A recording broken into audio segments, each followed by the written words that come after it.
What is my purpose? This is found to be one of the most Googled questions out there. Everyone seems to have a desire to know what on earth they are here for. It indicates that we have a deep sense, whether Christian or not, a sense that there is more to us than what we are experiencing right now. As Jesus followers, that desire is amplified because of Jesus and how he fulfilled purpose.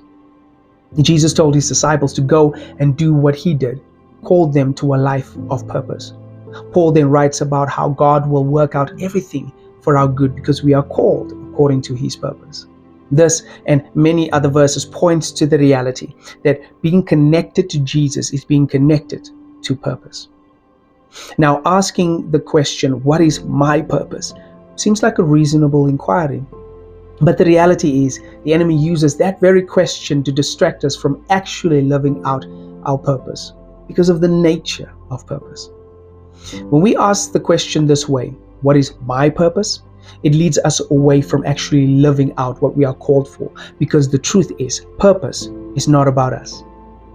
A better question to ask is this: what is purpose?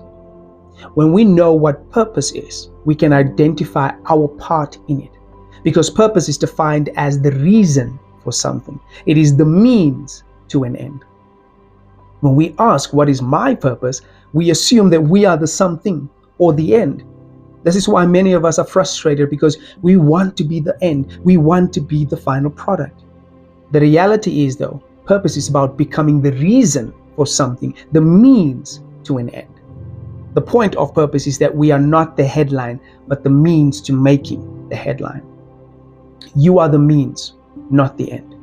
Jesus became the means through his life, death, and resurrection to establish the end, which is reconciliation between us and our Heavenly Father.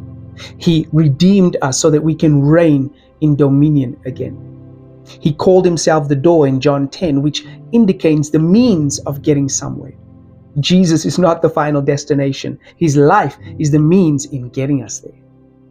The enemy wants to distract us from our purpose by making us believe that we are the something.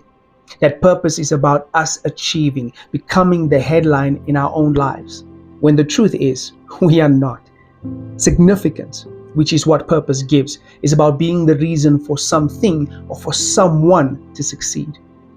The moment we start to think about purpose in this way, where we are to become a means to an end, our lives will become meaningful.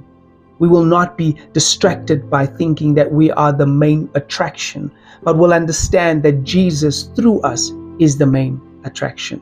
What our King wants to achieve is the main thing. His kingdom to come, his will to be done.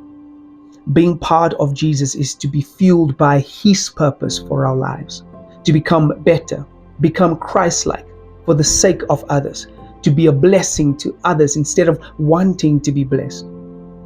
When we have this mindset, only then will we discover our place within purpose. This will be the fuel which drives us every day to live purposeful lives. We will serve instead of seeking to be served. Our lives will really matter when others are better because of our influence. This is how we will live a life of purpose. So ask yourself today, how can I become a means to someone else's end? How can I give instead of wanting to receive? How can I bless instead of seeking to be blessed? How can I decrease so that others increase? That is purpose, and that is power. This is how we will be fueled by purpose and never feel insignificant ever again, when we serve something bigger than ourselves. This is living a life on purpose in Jesus. This is when we'll find our place in purpose, where we are fueled by purpose.